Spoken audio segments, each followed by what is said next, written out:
Hey, how's it going, friends? Thank you for tuning in to VR Revelations. Welcome once again. It is February 9th, the year of our Lord 2023. So it seems like Russia has started a major offensive.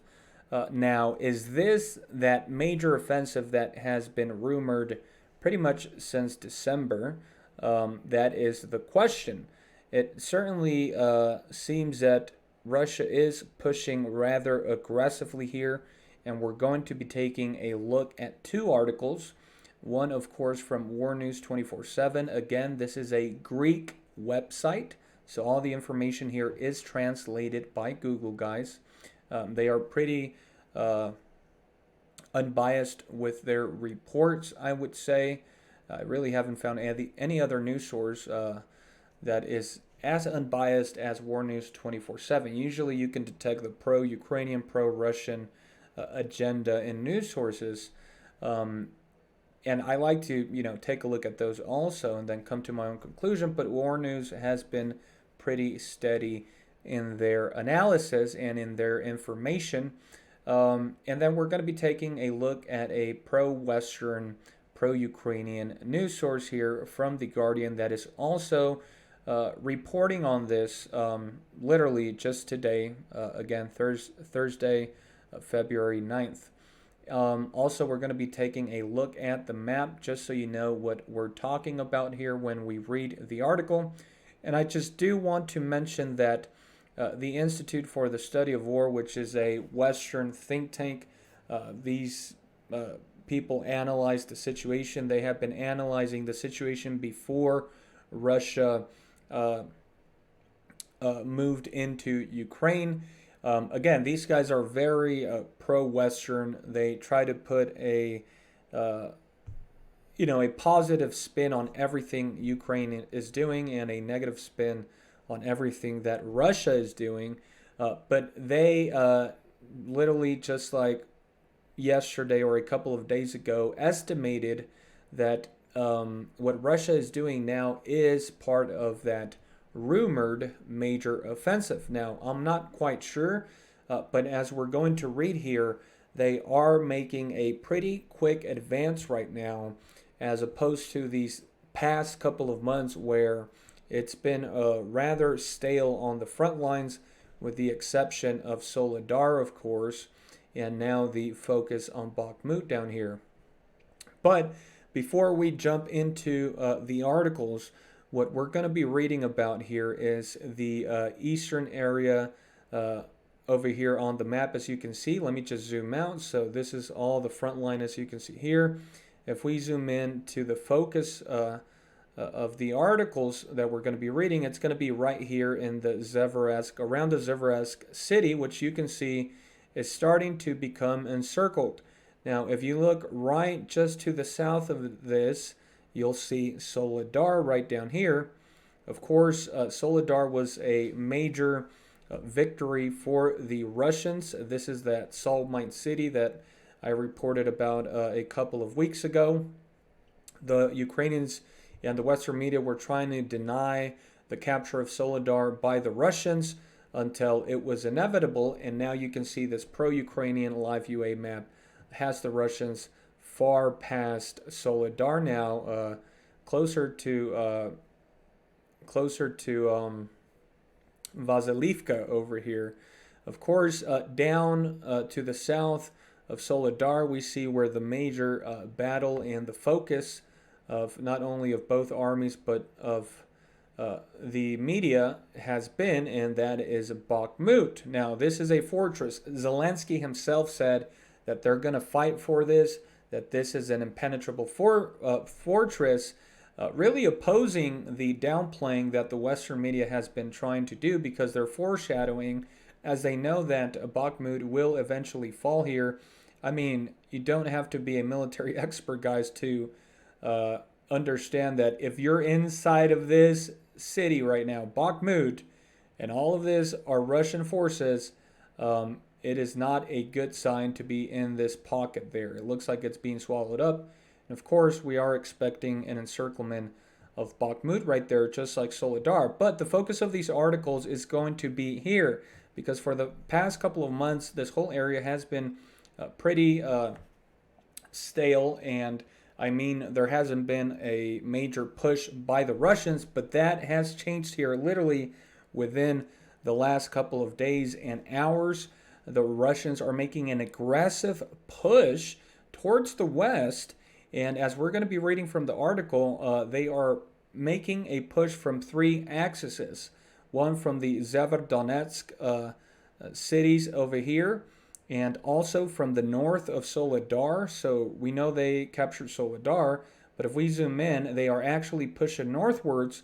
So they're on the outskirts of these smaller towns here, Fedorivka, Bilohorivka, and Radolivska.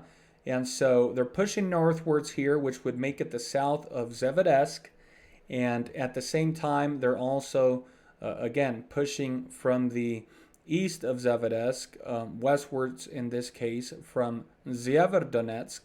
And then if we go further up, we are going to see this town or this city mentioned here, Svatove, and they are also making a push, an aggressive push here towards the east from this area. So pretty much this whole area here, they are now starting to move to the left here, as we see on the map, westward, and they are doing it very aggressively. They are actually moving at an unprecedented pace because, of course, there really hasn't been any aggressive push here for the last couple of months. Now, it looks like the objective here of the Russians apparently, or rather according to the article, is to push the Ukrainian forces to the backside of this river, or to the other side of this river, meaning to the west side of this river. Now, as we'll read in the article, you can see here it is the Oskol River. So that is the Oskol River, and it looks like there are reports that Ukrainian forces have crossed over already, anticipating this aggressive push. So this is major. This is a major push, guys. As you can see here, this is quite a bit of land, and it looks like the Russians are going to try and push all the way up against that river. That means that they are on the outskirts here of Kupiansk. So we're going to be reading about that here. So this whole area here around the front lines, right? It seems that that is the objective of this offensive, and this is a major offensive because we haven't seen something this major or such an aggressive offensive here for the last couple of months. Of course, the closest thing we saw to that was when they took Soledar there, and they were able to take that. But I believe at the same time, as we see all this whole front line collapse here, and as the Russians make this aggressive push, we are also going to see Bakhmut fall, and then as we see down here, Volodar, which is, wow, it's pretty much already under Russian control, guys. So is this that major offensive? I don't know. When I was thinking of this major offensive, I was thinking of something similar like we saw at the beginning of the war, where Russia went all out and attacked the capital right up here, Kyiv, through their partner Belarus. That could very well be the case still. But again, I wouldn't call this a World War II Hitlerian blitzkrieg, but they are definitely moving at a lightning pace. So before we jump into the War News 24/7 article, let me just give this Guardian article a quick read. So as you can see the title, it says, Russia begins major offensive in eastern Ukraine, Luhansk governor claims.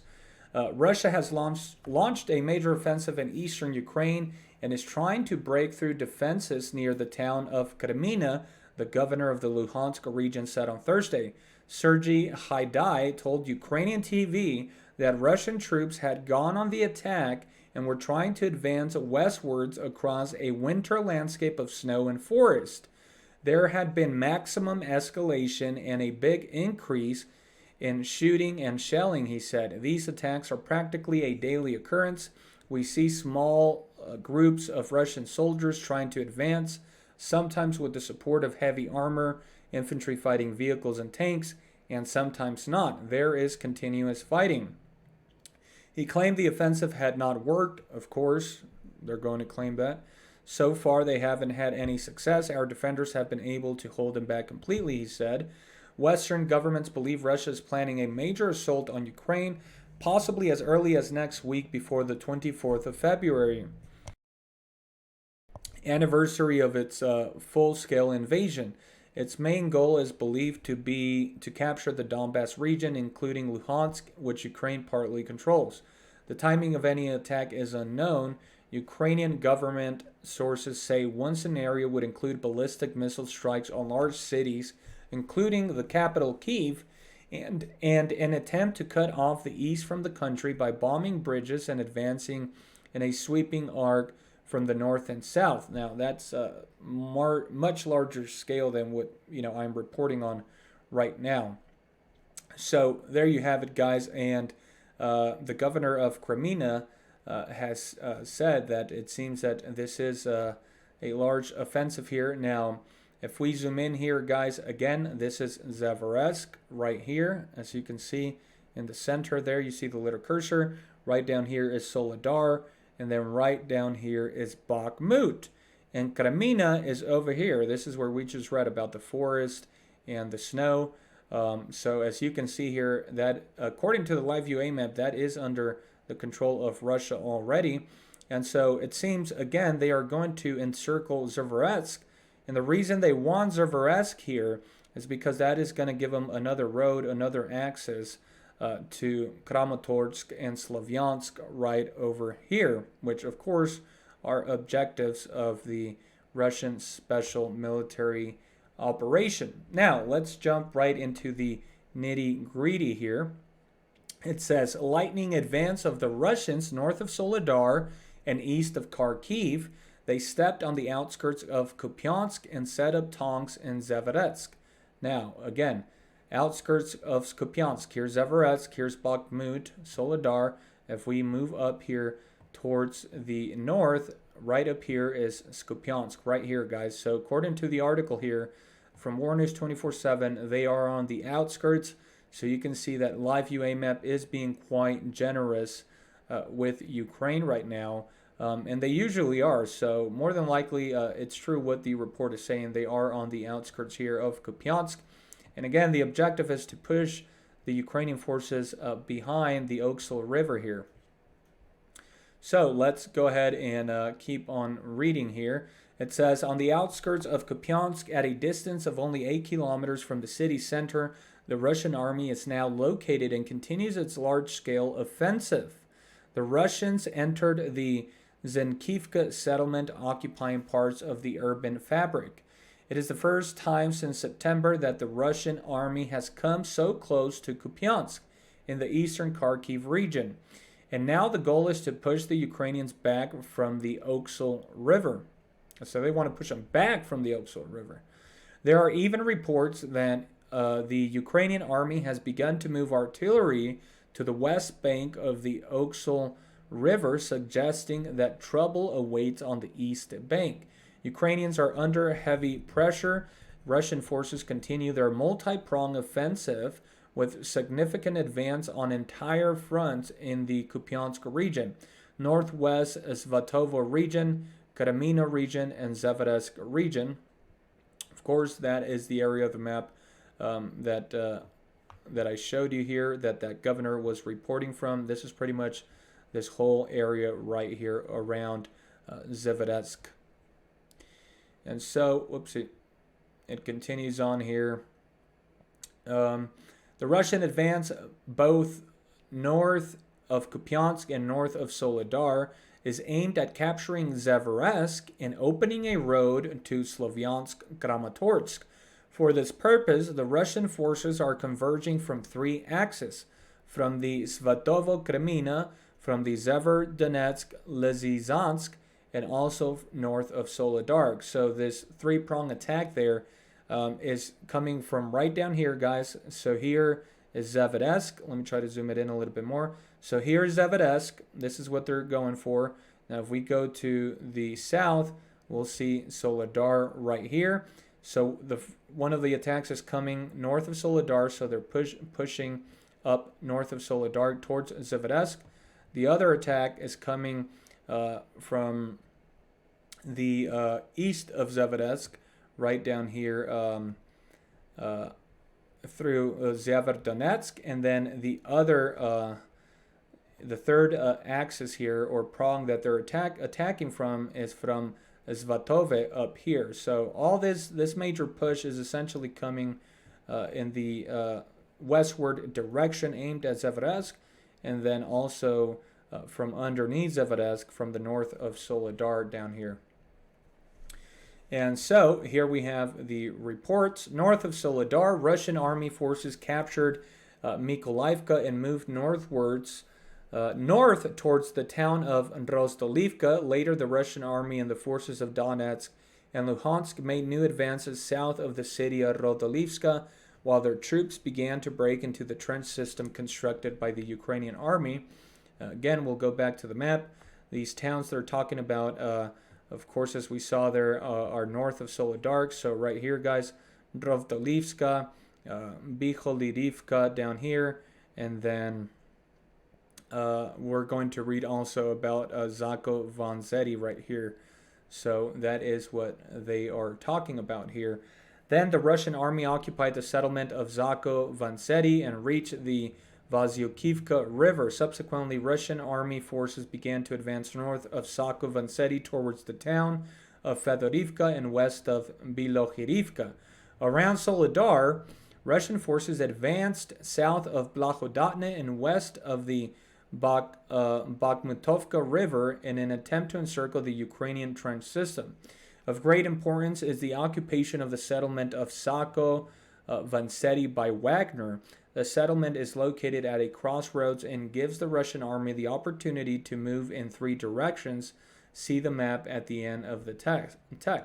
And of course, as we see by this pro-Ukrainian map, that is now under the control here of the Russian and more specifically the Wagner forces there, according to the report.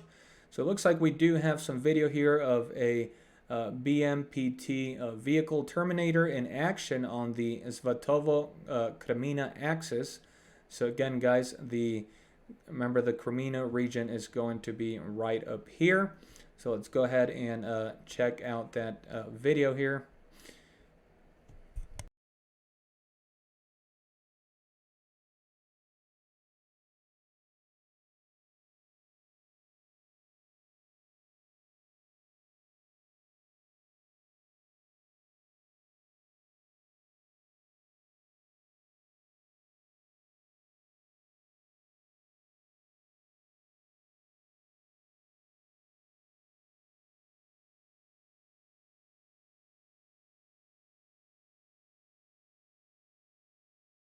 All right, so you can see the vehicle firing there and the shells dropping right in front of it. And we also have another video here, advance of a large number of Russian tanks in the Torksko-Krasny Limon direction. Let's go ahead and take a look at that.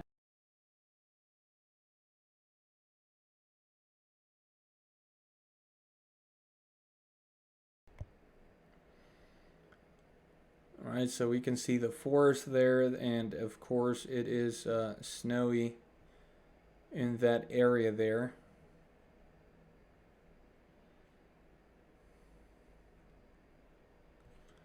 All right, so there you have it, guys. And let's go ahead and finish up by reading this next section here. The Ukrainians retreated by 10 kilometers. The Russians are setting up pincers. The Russian army, with a powerful attack, pushed back the Ukrainian troops from Kremenia for several kilometers. The counterattack of the Russian forces turned out to be so unexpected that the armed forces of Ukraine fled, fearing defeat in this direction. Judging by the information of Ukrainian sources, Ukrainian units are deployed in the area of Torsk settlement. This means that the Russian attack pushed back the armed forces of Ukraine by 10 kilometers. At present, it remains unknown whether the Russian offensive will continue in this direction. However, in the event that Russian troops reach Torsk, an attack on Siversk, where Wagner PMC forces are moving, can already be organized from Soledar. This means that Ukrainian troops may be surrounded. So there you have it, guys. You guys can go ahead and read the rest of the article here. I'm going to go ahead and stop it right here, guys, since we are running on 20 minutes. But essentially, that is the information here. Again, we haven't seen a major push like this in the last couple of months here. Of course, we did see that at the beginning of the year, they took Soledar here, and they're getting close to taking Bakhmut, which of course are going to be major victories, right? And it's going to be very demoralizing for the Ukrainian forces. But now it seems that this could be that major offensive that was being rumored, guys. They are definitely moving quite fast here and quite aggressively. Again, will there be a much bigger operation aimed at the capital? Quite possibly. You got to remember that the Russian forces do have a time frame here of about until March before those tanks that Germany and these other nations are supplying arrive there. And again, that's not going to turn the tide of war or anything. It's not even going to give the Ukrainians really a major offensive capability, but it is going to bog things down.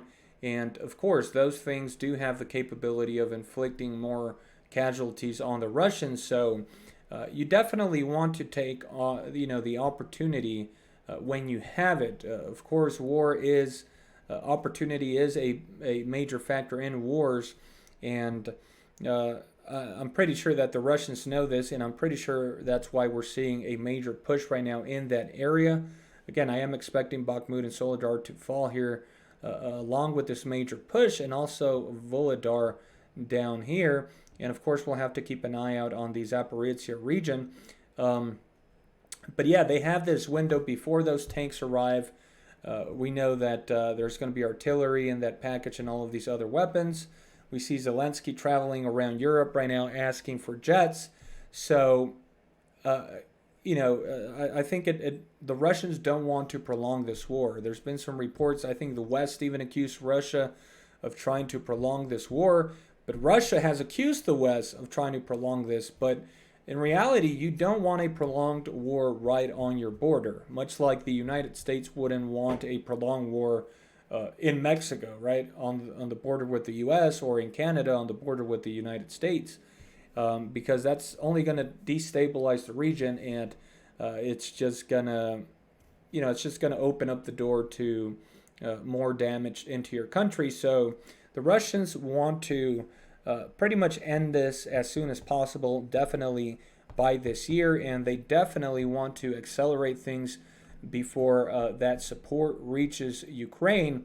And I think the situation right now is very alarming, and it is looking very, very desperate for Ukraine. Again, Zelensky is running around Europe right now asking for more weapons, but what good are these promises if the weapons are going to arrive there when the war's already over, when there's pretty much no hope of a major offensive or anything? And again, it's not like there is. The collapse of Ukraine, the defeat of Ukraine is inevitable, guys. There's absolutely no chance in its current state that Ukraine can win. The only way it could win is if this turned into World War III minus nuclear weapons, because nobody wins, which in reality, that is the reality. Nobody will win when major nuclear superpowers go to war. But let's say we took nuclear weapons out of the equation like the West likes to pretend. The only way they could defeat Russia is if literally the United States goes into Ukraine, boots on the ground, along with NATO and its allies. But then you would probably have China and all these other nations back up Russia, and we would pretty much be in a World War III scenario, which would eventually escalate to all-out nuclear war, which would eventually lead to the biblical prophecies of the end of the world by fire, which is the whole point of this channel, guys, to remind you or to show you that everything happening right now is for a purpose. I mean, these are human lives being lost, guys. We saw that earthquake right now in Turkey and Syria, over 20,000 dead. We see this war, this historical war that we hadn't seen anything in our lifetimes like this, unless you're like 80 plus years old and you saw Hitler trying to conquer the world. But all these things are happening for a reason, and the reason right now is that Russia is only an instrument. It's only a tool in the hands of God, just like every other nation, to carry out the fulfillment of His word. And Russia has a major part to play in the day and age in which we live in, and it's only going to come out stronger out of this whole scenario. And the West is going to be dealt a death blow. But again, there will be a major deception that comes, and the West will create a new world order in order to combat Russia and China.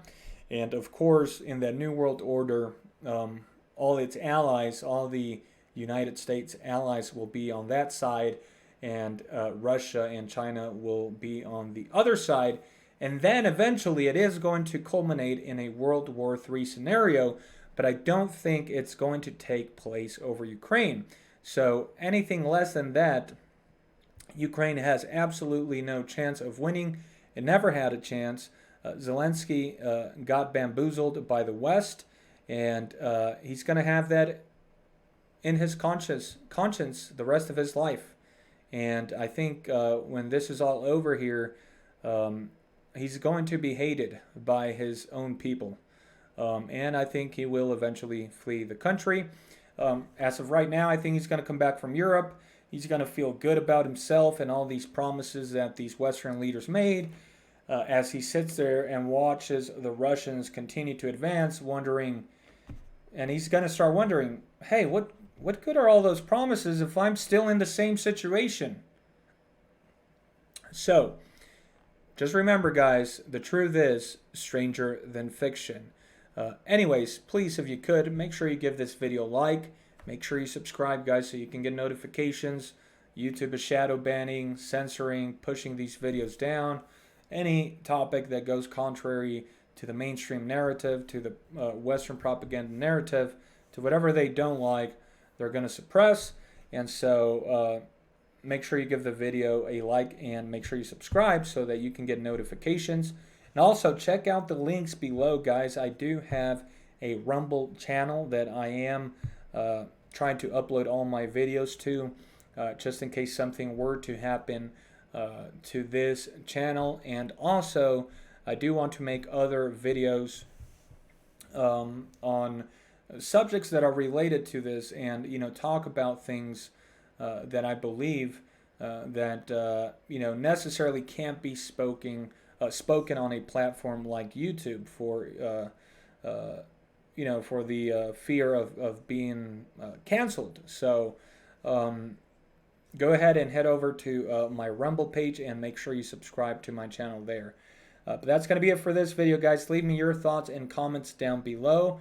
I'm always interested to see what you guys think about everything that is going on. And yeah, have a wonderful day, and God bless.